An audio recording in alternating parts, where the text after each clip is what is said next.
والدین حیات ہیں، اولاد وراثت کا مطالبہ کرتی، لیکن والدین وراثت فی الحال تقسیم نہیں کرنا چاہتے، اولاد کے لیے کیا حکم ہے؟ پہلی بات تو یہ ہے اماں ابا کو مار دیں،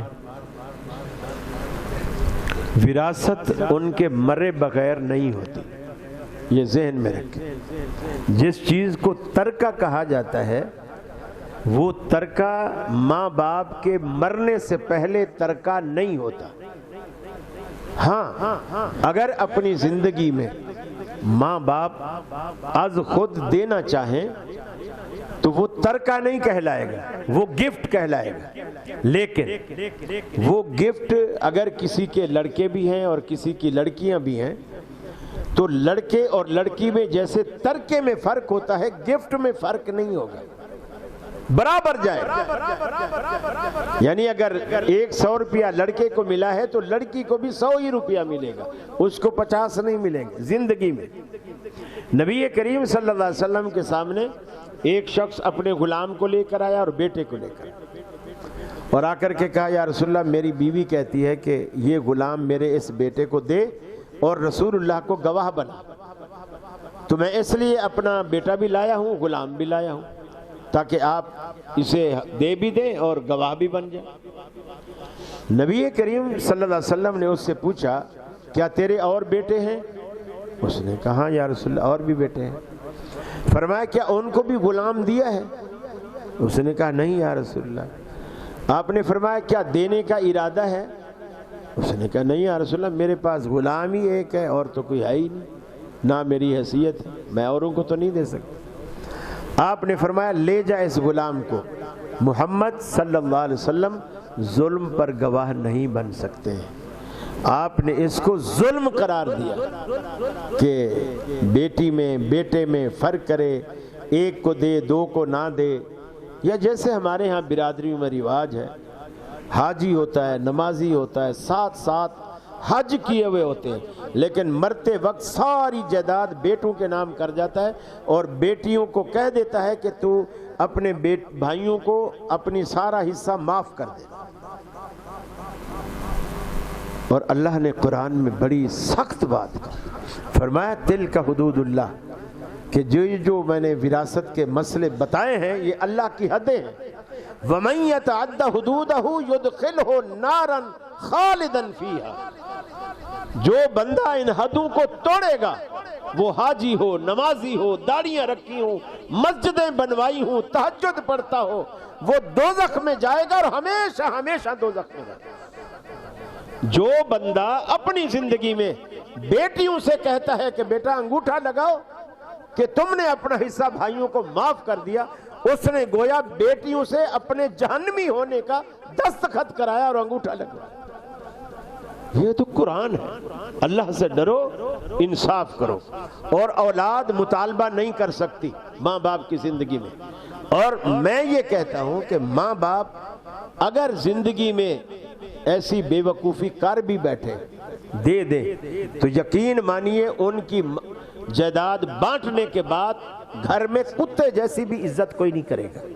یہ لکھ لو میری بات، کوئی عزت نہیں کرے گا ان کی۔ یہ جو تھوڑی بہت اس معاشرے میں ماں باپ کی عزت ہوتی ہے نا، اس وجہ سے ہوتی ہے کہ مکان ابا کا ہے، فیکٹری ابا کی ہے، دفتر ابا کا ہے، گاڑی بھی ابا کی ہے، آخر مرے گا تو بٹوارا تو ہوگا نا، ہمیں تو حصہ ملے گا نا۔ اور جب لے بیٹھتے ہیں اور آنے کی امید ہی نہیں ہوتی، پھر ماں باپ ان اولادوں پر بوجھ لگنا شروع ہو جاتا ہے۔ پھر وہ بڑا بھائی کہتا ہے کہ میں نے کچھ ٹھیکہ لے رکھا ہے، ایک ہفتہ ہو گیا بوڑھی ماں بھی در پڑی ہوئی ہے، ابا بھی در پڑا ہوا ہے، تم رکھو، کیا تم نے جائیداد کا حصہ نہیں لیا؟ اس وقت ماں باپ بوجھ بن جائے۔ اور عجیب ہمارے معاشرے کا حال ہے کہ دو میاں بیوی ہوتے ہیں، دو، وہ اپنے 8-10 بچوں کو پالتے ہیں، 8-10 بچوں کو دو میاں بیوی پالتے ہیں، اور جب یہ دو میاں بیوی بوڑھے ہو جاتے ہیں اور وہ 8-10 بچے جوان ہو جاتے ہیں تو وہ 8-10 بچے مل کر بھی دو بوڑھے ماں باپ کو نہیں پال سکتے۔ بوڑھے ماں باپ 10-12 بچے پالتے ہیں اور وہ دو ماں باپ بھی نہیں پال سکتے۔ اس لیے زندگی میں بانٹنے کی غلطی کبھی نہ کریں، کبھی نہ کرنا۔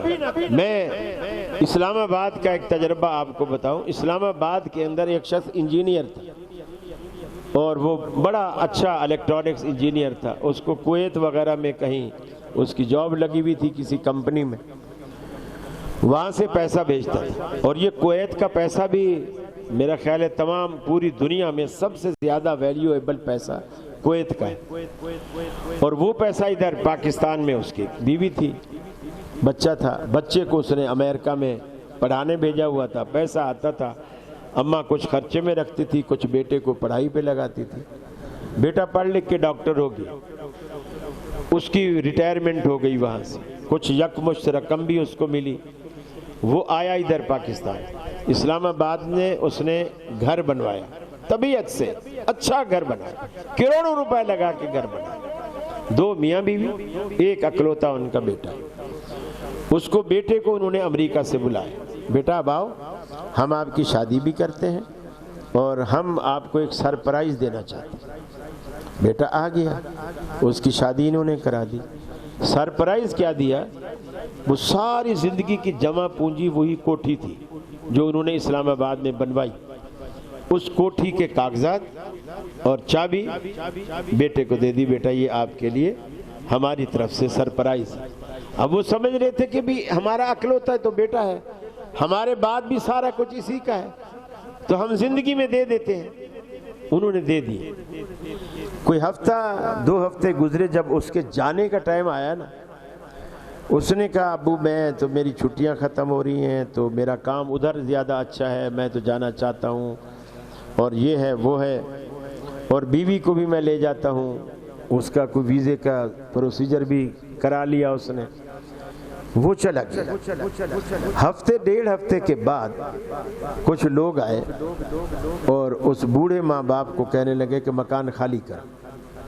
انہوں نے کہا بھی کیسے خالی کرے، تو ہمارا مکان ہے، ہم نے بنوایا، ہم نے اپنے بیٹے کا نام کیا۔ انہوں نے کہا جی آپ کا بیٹا جاتے ہوئے اس مکان کو بیچ کر گیا ہے، ہم نے کچھ پیسے اس کو دے دیے تھے بیانہ کے طور پر، ٹوکن کے طور پر، کچھ ہم نے رکھ لیے تھے، اب پیمنٹ ہم نے اس کو پوری کر دی، آپ چاہے تو بیٹے سے فون پہ بات کریں۔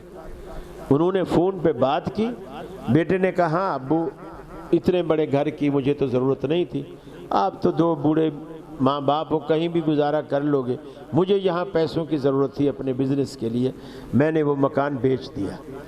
پھر اس کے بعد وہ روتے پیٹتے ساری جمع پونجی لگا چکے تھے۔ اس کے بعد انہوں نے کیا کیا، برابر میں کوئی بنگلہ تھا، وہ کوئی اس کی اولاد نہیں تھی، وہ بھی بڑا امیر آدمی تھا، انہوں نے کہا ان دونوں میاں بیوی سے میں ایسا کر سکتا ہوں آپ کے لیے، میرے پاس سرونٹ کوارٹر ہے، وہ خالی پڑا ہوا ہے، آپ کا جب تک دل چاہے سرونٹ کوارٹر میں آپ رہیں، کھانا پینا آپ لوگ اپنا کرنا، میں اس جگہ کا کوئی کرایہ آپ سے نہیں لوں گا۔ وہ اب تک سرونٹ کوارٹر میں زندگی گزار رہے ہیں، اور بیٹا مکان بیچ کے امریکہ جا چکا ہے۔ آپ اس دور کو نہیں سمجھ رہے ہیں، ہم بہت ایسے دور سے گزر رہے ہیں کہ بس الامین الامان والحفیظ،